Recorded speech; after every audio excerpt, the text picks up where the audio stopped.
ذالک الکتاب لا ریب فیہ وقال النبی صلی اللہ تعالی علیہ وسلم انی تارک فیکم الثقلین کتاب اللہ و عترتی صدق اللہ مولانا العظیم و صدق رسولہ النبی الامین الکریم ونحن علی ذالک لمن الشاہدین والشاکرین والحمدللہ رب العالمین۔ خوشحال معروف سے پہلے ایک مرتبہ درود پاک کا نذرانہ پیش کرو اور پڑھیں بآواز بلند۔ اللہم صلی علی سیدنا و شفیعنا و حبیبنا و مولانا و محمد صلاۃ و سلام علیک یا رسول اللہ یا حبیب اللہ۔ اپنے بزرگوں کی دعاؤں کے سائے میں آپ تک پہنچا ہوں اور ایک بات ان کے حوالے سے کہہ دوں کہ زندگی دی ہے تو جینے کا ہنر بھی دینا، زندگی دی ہے تو جینے کا ہنر بھی دینا، پاؤں بخشے ہیں تو توفیق سفر بھی دینا، پاؤں بخشے ہیں تو توفیق سفر بھی دینا، اور گفتگو تو نے سکھائی کہ میں گونگا تھا۔ الحمدللہ خانواد اشرفیہ کے مشاہدین جلوہ افروز، ان کی دعاؤں کے صدقے میں بولنا سیکھا ہے ہم نے کہ گفتگو تو نے سکھائی کہ میں گونگا تھا، اب جو بولوں تو پھر باتوں میں اثر بھی دینا، اب جو بولوں تو باتوں میں اثر بھی دینا۔ قرآن پاک کی بہت ہی مشہور اور معروف آیت کریمہ کی تلاوت کا شرف حاصل کیا۔ اللہ رب العزت ارشاد فرما رہا ذالک الکتاب لا ریب فیہ، اس کتاب میں کوئی شک نہیں، قرآن لا ریب کتاب ہے، بے عیب کتاب۔ کسی کتاب کو جب آپ پڑھتے ہیں، پڑھنے کے بعد یہ نظریہ بناتے ہیں کہ میں نے یہ کتاب پڑھا ہے، مصنف نے اگر تصنیف یوں لکھتی تو رزلٹ یہ ہوتا، مؤلف اگر تعلیف ایسے کرتا تو نتیجہ یہ نکلتا۔ لیکن دوستوں یہ کسی بندے کی کتاب نہیں، یہ کسی عابد کی کتاب نہیں، معبود کی کتاب ہے۔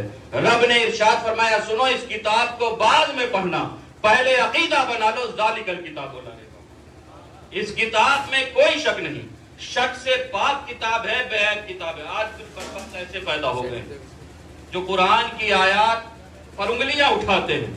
میں ان سے کہنا چاہوں گا قرآن کی 26 آیات تو دور کی بات ہے، بلکہ قرآن کی ایک آیت بھی زیادہ ہے، اور اس ایک آیت کا ایک لفظ اور اس ایک لفظ کے نیچے اس ایک لفظ کا ایک حرف اور اس حرف کے نیچے والے نقطے کو آپ کم نہیں کر سکتے، کیونکہ یہ وہ کتاب ہے جس کی ذمہ داری رب نے اپنے ذمہ کرم میں لی ہے۔ اور اسی لیے میں کہتا ہوں اے قول خدا، قول محمد، فرمان نہ بدلا جائے گا، ارے بدلے گا زمانہ لاکھ مگر قرآن نہ بدلا جائے گا۔ اور جانتے ہیں اس کتاب کا ساتھی رب نے خانواد مصطفیٰ کو بنایا ہے، خانواد مصطفیٰ کو۔ ارے قیامت تک رسول کا خاندان رہے گا۔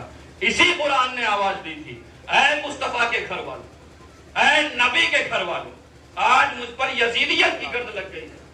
نبی کے گھر والے بول اٹھے تھے قرآن ہم تمہیں مٹنے نہیں دیں گے۔ حضرت زینب کبریٰ پکار اٹھی تھی قرآن ہم محمد شہید کروا دیں گے لیکن تمہیں مٹنے نہیں دیں گے۔ حضرت امام علی مقام پکار اٹھے تھے ارے قرآن ہم تمہیں مٹنے نہیں دیں گے کیونکہ تیرا میرا جوڑ پرانا ہے، ہم علی اصغر علی اکبر قربان کریں گے۔ ارے قرآن تیرا میرا جوڑ ایسا ہے کہ تو مصطفیٰ کے سینے پر اترا ہے اور میں مصطفیٰ کے سینے پر۔ قرآن تیرا میرا جوڑ پرانا ہے۔ ارے قرآن تو تکمیل کی طرف بڑھ رہا تھا اور میں بلوغ کی طرف بڑھ رہا تھا، میں تیرا میرا جوڑ پرانا ہے، ہم تمہیں مٹنے نہیں دیں گے۔ تب اس قرآن نے آواز دی تھی اے نبی کے گھر والوں، اے مصطفیٰ کے گھر والوں، ارے پھر گواہ رہنا، تم ہمیں مٹنے نہ دینا، ارے تمہارے جسم کے 1000 ٹکڑے ہو جائیں ہم تمہیں مرنے نہیں دیں گے، ہم قیامت تک یہ اعلان کرتے ہیں وَلَا تَقُولُوا لِمَوْتٍ۔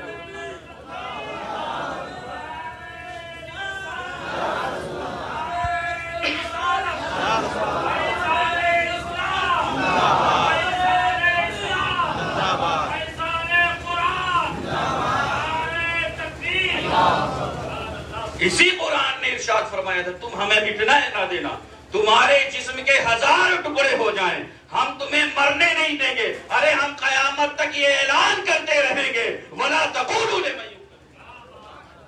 تو قرآن دل کی اجڑی ہوئی وادیوں کو آباد کر دیتا ہے، قرآن دلوں میں ایمان کے دیپک جلا دیتا ہے، قرآن دلوں سے اندھیروں کا خاتمہ کر دیتا ہے۔ دوستو اسی قرآن کی تعلیم دینے کے لیے مخدوم اشرف مشن کے زیر تحت جو ادارہ قائم ہے، آج حضور مخدوم پاک کا فیضان اور غوث العالم اور مخدوم العالم کا فیضان یہ ہے کہ اس کی شہرت پوری دنیا میں مشہور ہے، اور جس کی عظمت اور شہرت کا چرچا اس وقت دنیا سنیت پر نصف نہار کی طرح چمک رہا ہے، اس ادارے کو ہم اور آپ الجامعۃ الجلالیہ عالیہ اشرفیہ کی جو حضور اشرف الاولیاء کی ایک یادگار ہے اور آپ کی امانت ہے، جسے حضور اشرف الاولیاء نے اپنے شہزادے تاج الاولیاء کے سپرد کیا۔ الحمدللہ یہ ادارے جب تک ہے نا، یہ ہمارے عقیدے کی حفاظت کرتے ہیں، اور الحمدللہ میں کہتا ہوں خانواد مصطفیٰ کی شان سے یہ شان ہے کہ زمانہ لاکھ ہو جائے خلاف تاریخ شاہد ہے، حق اور باطل، شیطانی اور روحانی، طاغوتی اور لاہوتی قوتیں ابتدا سے آپس میں ٹکراتی ہیں۔ کبھی حضرت ابراہیم خلیل اللہ نے نمرود کے خود ساختہ پیران الوہیت کو تار تار کیا، تو کبھی حضرت موسیٰ کلیم اللہ نے فرعون کو غرقاب نیل کیا، اور کبھی محمد رسول اللہ نے ابو جہل ابو لہب کے تکبر کو خاک میں ملایا۔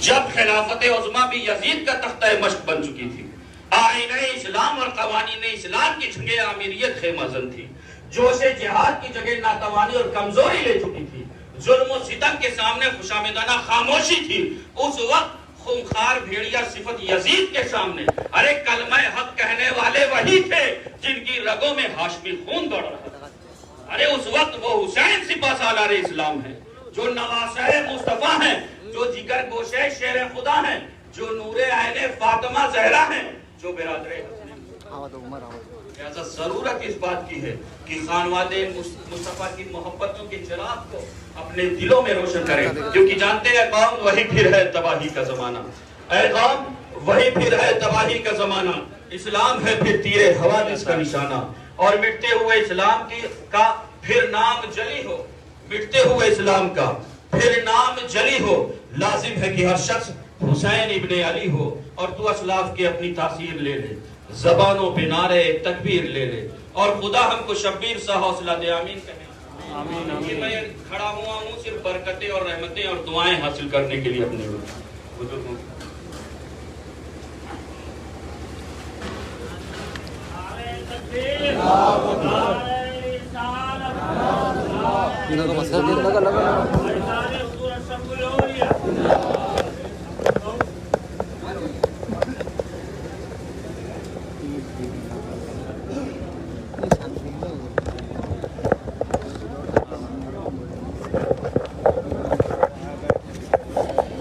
وہی پھر ہے تباہی کا زمانہ، اسلام ہے پھر تیر حوادث کا نشانہ، اور مٹتے ہوئے اسلام کا پھر نام جلی ہو، لازم ہے کہ ہر شخص حسین ابن علی ہو، اور تو اسلاف کے اپنی تاثیر لے لے، زبانوں پہ نعرے تکبیر لے لے، اور خدا ہم کو شبیر سا حوصلہ دے، عیدی کے لیے گردن اپنی گٹا دے، استغفر اللہ ربی من کل ذنب۔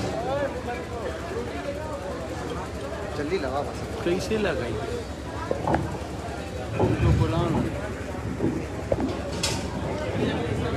السلام علیکم ورحمۃ اللہ وبرکاتہ۔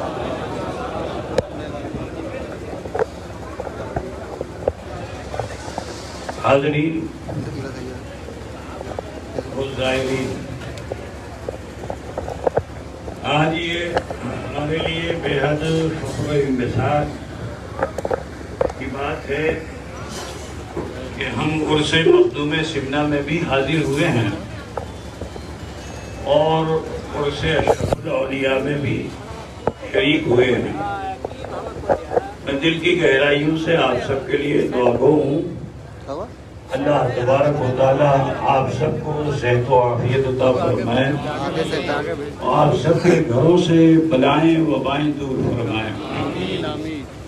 میں کسی خطاب کے لیے نہیں کھڑا ہوا کہ وقت بھی بہت کافی ہو چکا ہے، بس میں مشکور ہوں تمامی وابستگان مخدوم اشرف مشن سے کے لیے کہ جنہوں نے مخدوم اشرف مشن کی ترقی میں ایسے ماحول میں کہ جب دور لاک ڈاؤن سے گزر رہا تھا،